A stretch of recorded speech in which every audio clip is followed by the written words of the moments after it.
A física moderna confirmou de uma forma dramática uma das ideias básicas do misticismo oriental. Todos os conceitos que usamos para descrever a natureza são limitados. Não são características da natureza, mas apenas criações da nossa mente. Partes de um mapa, não um território. Quando expandimos o alcance do nosso sentir, as limitações da nossa mente racional tornam-se parentes e temos de modificar ou mesmo abandonar alguns dos nossos conceitos. As nossas noções de espaço e de tempo têm um lugar destacado no nosso mapa da realidade. Servem para ordenar e localizar coisas e acontecimentos no nosso meio ambiente e são, por isso, de importância primordial, não só na nossa vida cotidiana, mas também nas nossas tentativas de compreender a natureza através da ciência e da filosofia. Não existe qualquer lei da física que não requeira, para sua formulação, os conceitos de espaço e tempo. A profunda modificação que a teoria da relatividade introduziu nestes conceitos básicos originou, assim, uma das maiores revoluções na história da ciência. A física clássica baseia-se na noção de um espaço tridimensional, absoluto, independente dos objetos materiais que contém, obedecendo às leis da geometria euclidiana, e numa noção de tempo como uma dimensão independente, novamente absoluta, que flui a um ritmo constante, isolada do mundo material. No Ocidente, estas noções de espaço e tempo encontravam-se tão profundamente enraizadas nos filósofos e cientistas que eram aceites como verdadeiras e inquestionáveis propriedades da natureza. Acreditar que a geometria é inerente à natureza e não parte de uma estrutura que usamos para a descrever vem do pensamento grego. A geometria demonstrativa era um dos principais elementos da matéria grega e teve uma profunda influência na sua filosofia. Ao tomar como inquestionáveis alguns axiomas e, a partir daí, derivar teoremas por raciocínio dedutivo, tornou-se uma característica do pensamento filosófico grego. A geometria encontrava-se, pois, no centro de todas as atividades intelectuais e formava a base do treino filosófico. O portão da Academia de Platão, em Atenas, diz-se ter suportado a inscrição. Não está autorizado a entrar, a não ser que saiba geometria. Os gregos acreditavam que os seus teoremas matemáticos expressavam verdades eternas e absolutas acerca do mundo real e que as formas geométricas eram manifestações de uma beleza absoluta. A geometria era considerada como sendo uma combinação perfeita de lógica e beleza, e por isso acreditavam que a sua origem era divina. Daí a divisa de Platão: Deus é um geômetra. Como a geometria era vista como uma revelação de Deus, era óbvio para os gregos que o céu devia exibir formas geométricas perfeitas. Isto significava que os corpos celestes se deviam mover em círculos. Para apresentar uma imagem ainda mais divinamente geométrica, pensava-se que esses corpos se encontrariam fixos a uma série de esferas cristalinas concêntricas que se moviam como um todo, com a Terra no seu centro. Nos séculos vindouros, a geometria grega continuou a exercer uma forte influência na ciência e filosofia ocidentais. Os Elementos de Euclides era o principal manual nas escolas europeias até o início deste século, e a geometria euclidiana foi considerada como sendo a verdadeira natureza do espaço por mais de 2000 anos. Foi preciso um Einstein para que os filósofos e cientistas se apercebessem que a geometria não é inerente à natureza, mas que é nela imposta pela mente. Nas palavras de Henri Margeau, A conclusão central da teoria da relatividade é que a geometria é uma construção do intelecto. Somente quando esta noção for aceita, pode a mente lidar com as referenciais noções de espaço e tempo, para se aperceber das possibilidades disponíveis para as definir e para selecionar uma formulação que esteja de acordo com a observação. A filosofia oriental, ao contrário da dos gregos, sempre afirmou que espaço e tempo eram construções da mente. Os místicos orientais sempre consideraram estes conceitos como quaisquer outros de origem intelectual, relativos, limitados e ilusórios. Num texto budista, por exemplo, encontramos as palavras: ó monges, foi ensinado pelo Buda que o passado, o futuro, o espaço físico e indivíduos não são mais do que nomes, formas de pensamento, palavras de uso comum, meras realidades superficiais. Assim, no Oriente Longínquo, a geometria nunca atingiu o estatuto que conseguiu na Grécia Antiga, o que não significa que os indianos ou chineses pouco conhecessem dela. Usavam-na intensivamente para construírem altares de formas geométricas precisas, na medição da terra e no cartear dos céus, mas nunca para determinar verdades eternas e abstratas. Esta atitude filosófica reflete-se também no fato de a antiga ciência oriental não achar necessário enquadrar a natureza num esquema de linhas retas ou círculos perfeitos. As considerações de Joseph Needham acerca da astronomia chinesa são bastante interessantes neste contexto. Os astrônomos chineses não sentiam necessidade de formas geométricas de esclarecimento. Os componentes do organismo universal seguiam o seu tal cada um, de acordo com a sua natureza, e os seus movimentos podem ser seguidos com a forma essencialmente não representacional da álgebra. Os chineses encontravam-se assim libertos da obsessão dos astrônomos europeus, que consideravam o círculo como a figura perfeita, nem sentiam o aprisionamento imposto por esferas cristalinas. Os antigos filósofos e cientistas orientais tinham já a atitude fundamental da teoria da relatividade. Os nossos conceitos geométricos não são propriedades absolutas e imutáveis da natureza, mas sim construções intelectuais, nas palavras de Ashwagosha. Que fique bem claro que o espaço não é mais que um modo descritivo, sem existência em si mesmo. O espaço apenas existe em relação à nossa consciência particularizante. O mesmo se aplica à noção de tempo.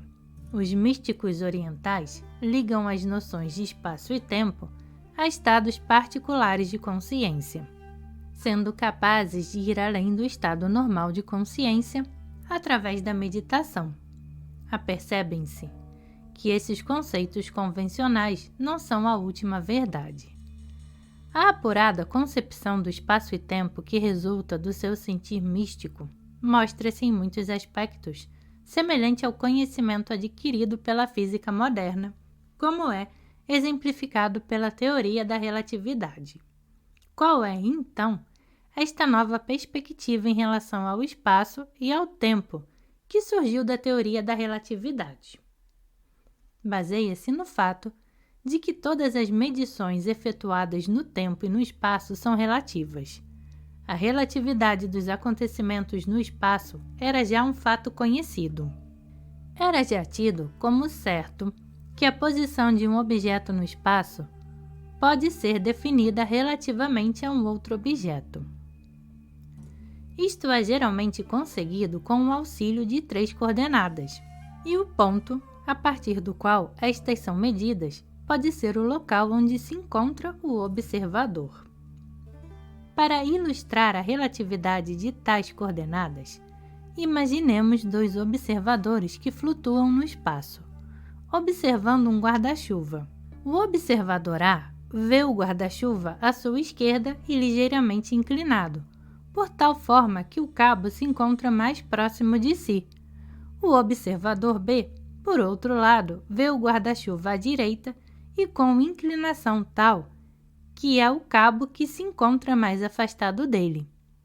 Expandindo, este exemplo bidimensional para 3 dimensões, torna-se claro que as especificações espaciais, tal como esquerda, direita, cima, baixo, inclinado e etc., dependem da posição do observador e são relativas. Isto já era conhecido muito antes do surgimento da teoria da relatividade. O caso temporal, no entanto, assume uma posição inteiramente diferente na física clássica. A ordem no tempo de 2 acontecimentos era tida como independente de qualquer observador. Especificações referentes ao tempo, tal como antes, depois ou simultâneas, eram admitidas como tendo um significado absoluto, independentemente de qualquer sistema de coordenadas. Einstein reconheceu que as especificações temporais são também relativas e dependentes de um observador.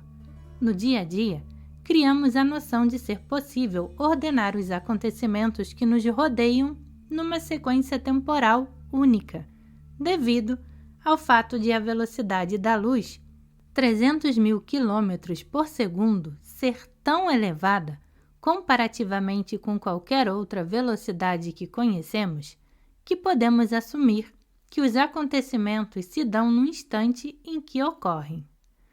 Tal fato é, no entanto, incorreto. A luz necessita de tempo para viajar do local do acontecimento até o observador.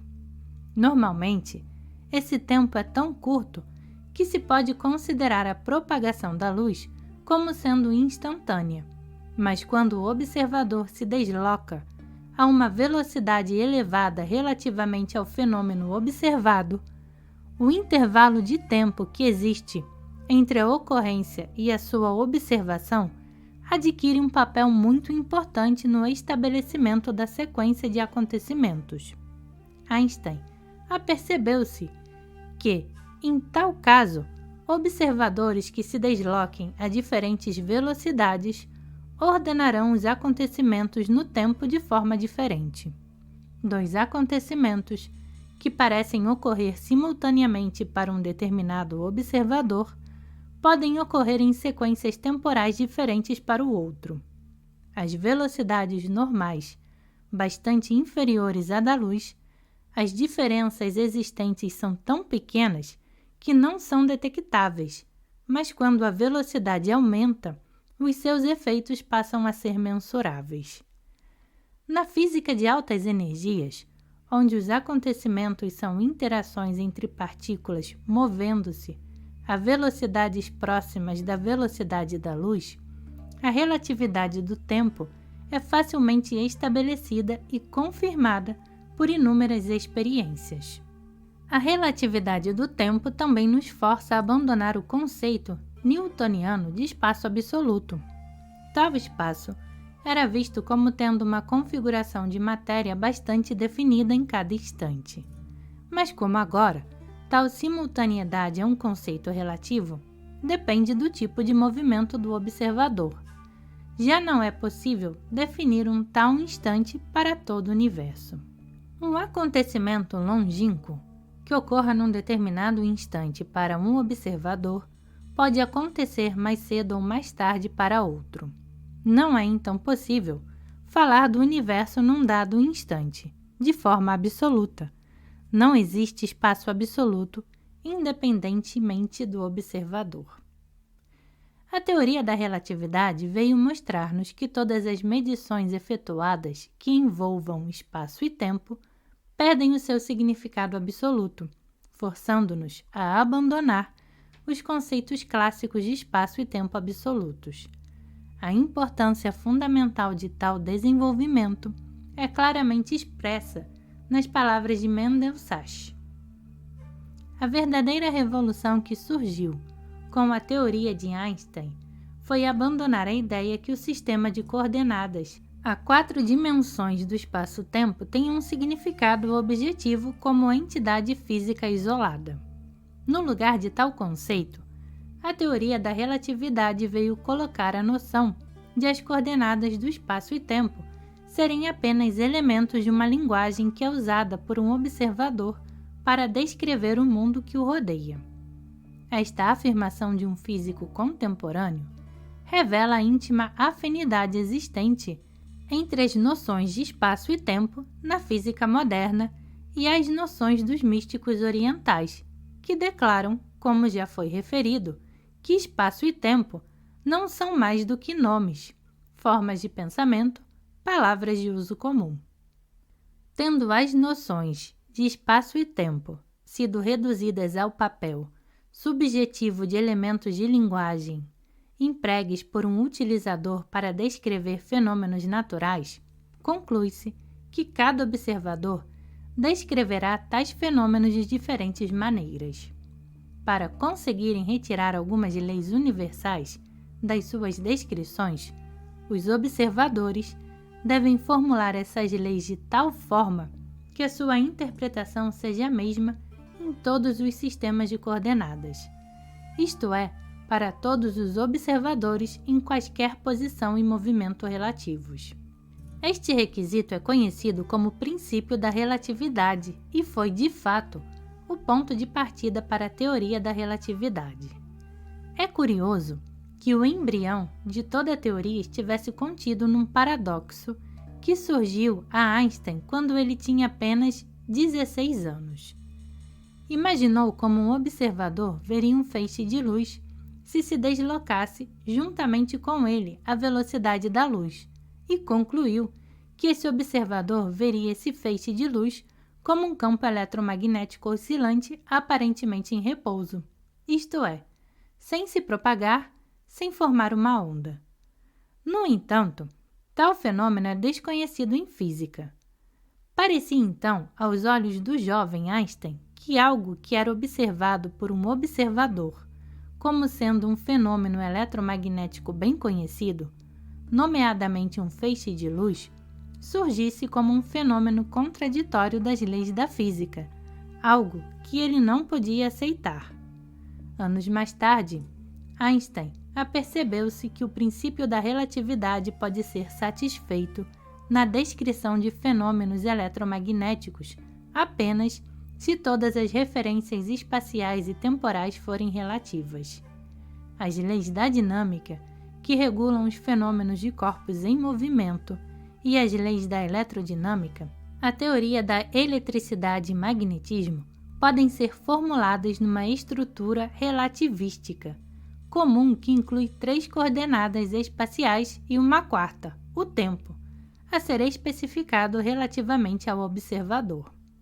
Por forma a verificar se o princípio da relatividade é satisfeito, isto é, se as equações de uma teoria se mostram as mesmas em qualquer sistema de coordenadas, devemos ser capazes de transformar as especificações do tempo e espaço de um sistema de coordenadas ou referencial para outro.